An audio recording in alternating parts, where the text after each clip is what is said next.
It all comes back to All Might. He's the pillar that holds up My Hero Academia's society, but he's also the glue that holds its story together. His presence allows the anime and manga to naturally feel much more tight and focused than your average battle shonen anime, despite having a premise that all but guarantees disjointed chaos. Just look at the Vigilante spin-off. I mean, everyone in the show's world, minus a few unlucky individuals, has some sort of crazy superpower. It's a universe where villains and heroes alike can come from literally all walks of life, and as an extension of that, can have a potentially infinite range of motivations, backstories, and of course, powers. Which is great for telling a long-running, action-oriented story with lots of moving pieces, but not so great for telling a coherent one with concrete themes and a definitive message. In a good story, conflict is driven by clashes in personality, motivations, and ideology. Totally random villains of the week do not, as a general rule, make the best of foils for a series protagonist, or play well into the overarching themes of a story.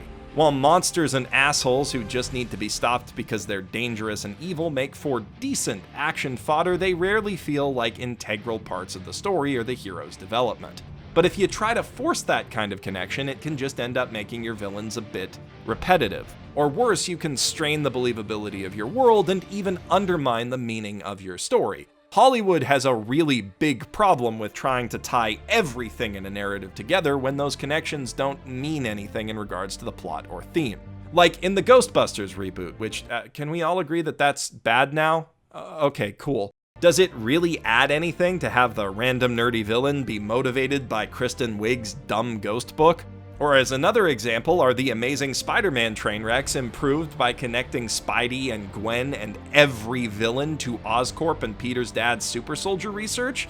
No, it just makes it feel like nobody has any agency or purpose beyond that. It's contrived and overwritten. You need to find an organic connection between your characters, preferably one that also ties into the core themes of your narrative, like the connection between Peter Parker and the Vulture in Spider-Man: Homecoming.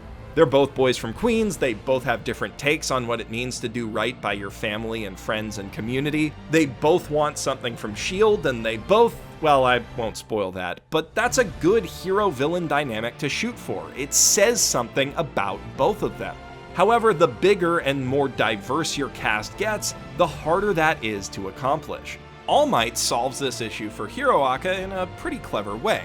As the world's greatest superhero, he's a natural role model for just about anyone aspiring to be a hero themselves. His celebrity makes him an obvious rival for any current heroes aspiring to take his top spot, and it also makes him a natural target for the series' various villains, be they psychos like Stain who want to see the rest of the world adopt his ideals, or contrarians like Shigaraki who want to destroy him. And to villains who aren't directly opposed to what All Might represents but just want to do their own thing, like Muscular and Toga, he still poses a threat that can't be ignored. Because of his role as a symbol of peace and a pillar of hero society, it's only natural that everyone has their eyes on him and has an opinion about him one way or another, regardless of where they've come from or what else they have going on in their lives. And by extension, everybody has an opinion on everything that he represents, as well as the society that he holds up just by existing.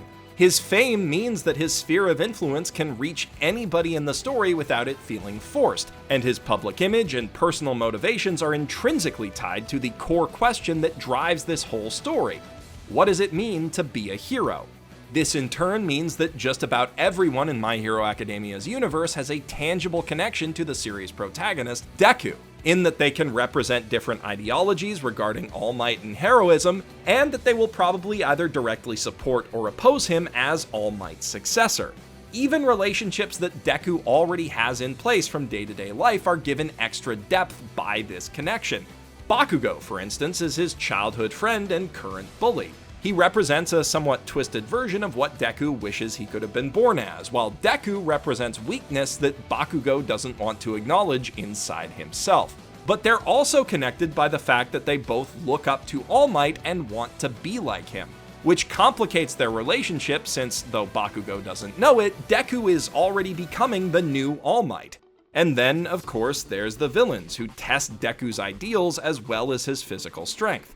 Obviously, Stain's entire ideology centers around All Might and is defined by his role as a symbol of peace. And that has a lot of interesting implications for Hiroaka's world at large, but it also means for Deku in particular that 1. Stain has a significant reason to respect him for more than just his fighting ability, and 2. Deku almost has an obligation to stop Stain, since he represents a perversion of the ideology that Deku has been chosen to uphold. The existence of All Might makes their clash feel inevitable and organic. The same goes for Deku and Shigaraki. Yes, Shigaraki develops a natural animosity toward Deku because he keeps thwarting his plans. But even before they meet, they're set on a collision course with each other because they're polar opposites.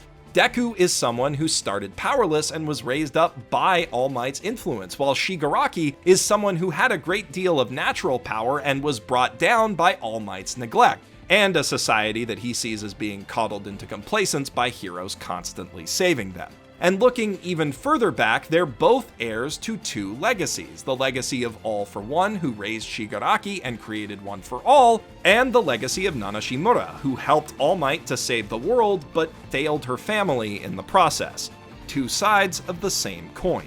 But even if someone isn't focused on All Might, there's a good chance that they're affected by someone who is. Todoroki and his mother suffer at the hands of Endeavor because the number 2 hero has been chasing All Might's back, not unlike Deku, and his failures to catch up have driven him to the point of obsession. And on the opposite side, almost every member of the League of Villains feels in some way betrayed or cast out by the hero society that All Might created, or follows the ideology of Stain and wants to purge for-profit heroes, leaving only heroes like All Might. It would be so easy for the Vanguard Action Squad to be just a pack of random, forgettable mooks, but they leave a strong impression, and we understand what drives them and brings them together because of those ideological links. They feel like true individuals and also like part of a group that makes sense. And without spoiling things, even though the manga's approaching the 200 chapter mark, it still hasn't stopped exploring those connections in new ways with new characters. Some of whom are less strong and memorable than others, to be fair, but by this point in their runs, most shonen manga have gone way further off track in that regard. But on top of connecting the characters, All Might's role as a symbol that defines hero society also means that he's a natural focal point for events that change the balance of the anime's world. We've just seen a major one with episode 49 and his incredible battle with All for One, which is getting its own animele, trust me on that. But for almost 50 episodes, we've explored the inner workings of a society with absolute faith in heroes. From this moment onward, the last holdout of that faith is gone. Now the series is set to explore how the world will change, with heroes no longer being the sole thing defining it. And those changes are inevitably going to affect every character who All Might has touched one way or another. The doors open for new kinds of stories to be told, all because that one defining character has been taken out of the equation.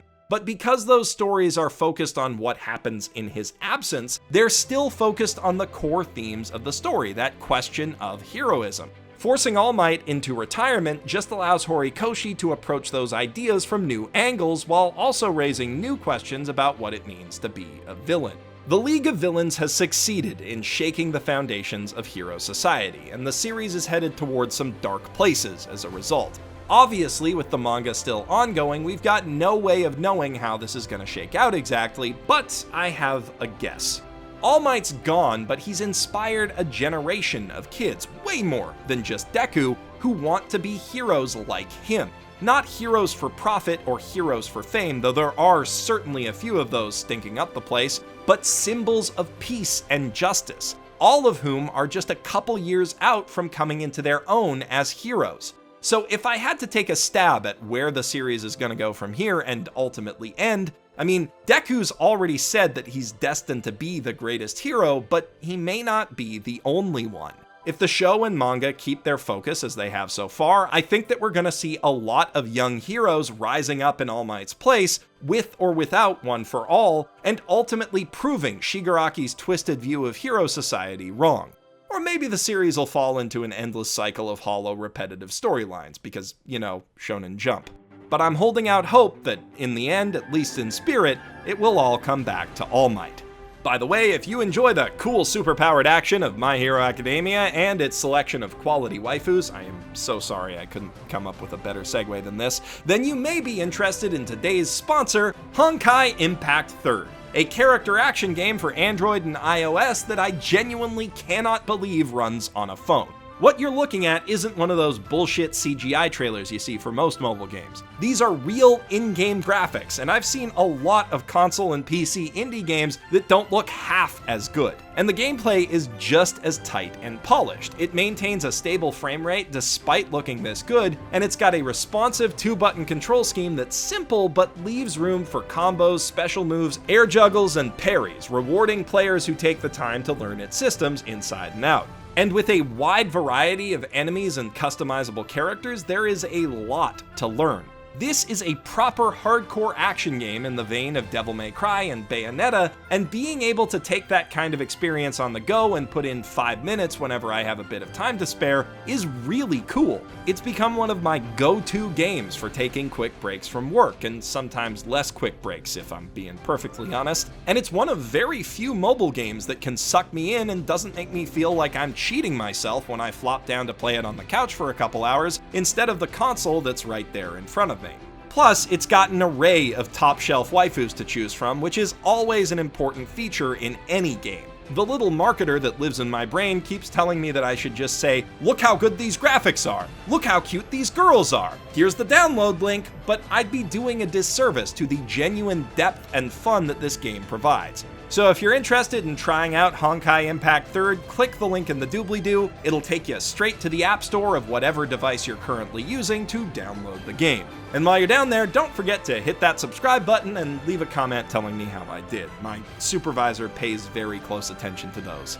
I'm Geoff Thew, professional shitbag, signing out from my mother's basement.